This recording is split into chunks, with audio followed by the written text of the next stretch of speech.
pitching as a team.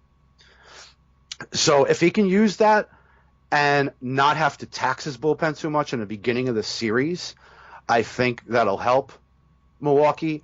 If the Dodgers beat up on Milwaukee's starting pitching, they're probably going to go Chacin game one. I don't know how the rest of the series pans out. If they bullpen one game, if they use Gio Gonzalez game two, Miley, they have Wade Miley, another lefty, who's pitched well for Milwaukee since he came over. If they can get 5 innings out of those guys and keep their bullpen sort of fresh, I think Milwaukee has a distinct advantage. Well, on the other side, the Dodgers have the starters. They have Kershaw. They have Ryu, who we saw through 8 shutout innings against the Braves in Game 1. Walker Buehler, who pitched well aside from the grand slam he gave up in Game 3. But he pitched well aside from that. He only gave up 2 hits in 5 innings. So, of course, the grand slam was one of those hits. But and the opposite side of that, what I was saying about Milwaukee and their bullpen, the opposite side of that is if the Dodgers don't have to use their bullpen, because their bullpen isn't quite as good as Milwaukee's. So if Milwaukee's lineup can get those starters out of the game and get into the Dodgers bullpen, the same thing's going to happen to the Dodgers. They're going to wear out, and they're not nearly as good as Milwaukee's bullpen. It's as usual. It's going to come down to starting pitching. Yeah, it's so even. I mean, their offenses are both great, and yeah, it's really going to come down to pitching and whether Milwaukee's bullpen is going to be overtaxed. So, care to make a prediction? Yeah, let's see. This is the one I struggle with. I mean, the Dodgers were 4-3 against Milwaukee this year during the season, so that really doesn't tell you much. Yeah. And they haven't played since the end of July, beginning of August, so it really doesn't say anything. I'm going to go with Milwaukee. I'm going to go with Milwaukee in 6, to be honest with you. I know a lot of people like the Dodgers, and the Dodgers do have a really good team. I mean, they were in the World Series last year. They have a really good team. I just think Milwaukee, overall, their lineup is very deep, and I think that the pitching matchups as they go through the game, the 5th, 6th, 7th, 8th, 9th innings, they favor Milwaukee because the Dodgers just don't have the depth of bullpen. Aside from Jansen at the end of the game, I mean, Pedro Baez is all right. They have Ryan Madsen, meh. Scott Alexander, meh. You know what I mean? These guys they don't move the needle for me. Whereas Milwaukee has a solid, and like I said last time we were on, when I compared them to the 2015 Royals, I mean, they didn't have much of a starting staff either. I mean, they traded for Cueto at that time at the trading deadline, but aside from Cueto, they didn't have much as far as starting pitching went either. But they made it work with their bullpen because they had Davis, Holland, Herrera at the back end, and I see Milwaukee as the same thing. I see them as the same type of team. Yeah, it would not surprise me if Milwaukee won. It's kind of, you're right. It's kind of like that Royals team. It's just special. It's just they have something special going on, and the magic can keep on going. But sometimes the magic dies. So yeah, I'm saying Dodgers only because they have more postseason experience, but I mean that's just a guess. I think it's going to be a lot of fun, and I think it's going to be close, and it's going to be awesome. Well, I wouldn't be surprised if the Dodgers won. I mean, let's put it that way. It's so close, but I if I had to make a prediction, I'd say Milwaukee. I'm going to go with the Magic continuing to the World Series. Yeah. And in the American League, I was in. The Indians are my other team besides the Pirates, and they just got destroyed by Houston, and and Boston destroyed the Yankees, which I kind of don't like the Yankees, but just because they're one of those rich teams, but they're not even that rich. They had like the 6th highest payroll, so there were many other. I think Boston was number 1, so. This is another series that could just be amazing, and it's almost been like they've been on a collision course all year. I think they were the 2 best teams in the American League. Yeah, they won the most games in the majors. Boston had the 108. Houston won 103, so it's like they were far behind Boston. Houston took the season series 4-3, and Boston's got home field. In baseball, that really doesn't mean as much as other sports. It means a lot more in football and hockey and basketball. In baseball, I mean, you look at it. Just the ironic thing is Boston, their record at home this year, and they have home field. Their record at home this year was 57-24. Yeah. Houston's road record was 57-24. Wow. So something's gonna break. Give. Yeah, exactly. So it's ironic that they had the same type of home road split like that. So I don't think that's really going to matter as far as the home road goes. Houston's lineup's a different animal than Boston faced with the Yankees. The Yankees are more home run, and that's it. And I think Boston's pitchers made a concerted effort to keep the ball in the ballpark, especially in Yankee Stadium, where the Yankees, we know the Yankees broke the all-time record for home runs as a team this year. I think they had 268 or something like that. But if you keep the ball in the ballpark with them, you can get them out. They don't have a lot of team speed. They don't hit for a especially high average. You look at guys like Sanchez and Gardner. I mean, they hit 200, 220. So as long as you can keep them in the ballpark, you can beat them. And Boston's pitching did a good job of that. Houston's a different type of lineup. Houston has a lot of good hitters on the team. Altuve has had 200 hits, not this year, but the past 4 years in a row. He puts the bat on the ball. Alex Bregman, who's my dark horse for the AL MVP, he walked more than he struck out. Houston's lineup is a lot more similar to Boston's, where they take pitches, they make you throw the ball over the plate, and they'll take the base hits. You look at what Boston did to the Yankees in Game 3. They scored 16 runs. They had one home run that game.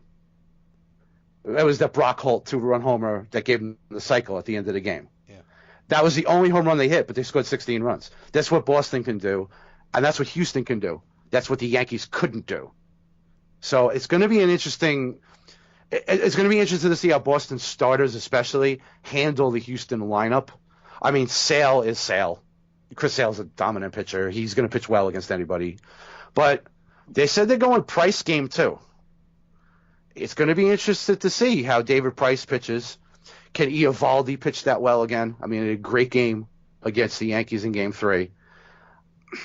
Porcello's solid. I don't know. I think that's going to be a real good series. But I said it before the playoffs started. Whoever won as far as Houston and Cleveland was going to win the World Series, and I'm sticking with that. So I'd say Houston in 5, to be honest with you. Oh, you don't even think it's going to be close? I really don't. I think Houston's lineup, and Houston, the thing with Boston is they have those couple good hitters. They have Betts, Martinez, and Benintendi. But you look what Houston did against Cleveland. Jose Ramirez, Frankie Lindor, and Josh Donaldson were a combined 1 for 30 in the series against Verlander, Cole, and Keuchel.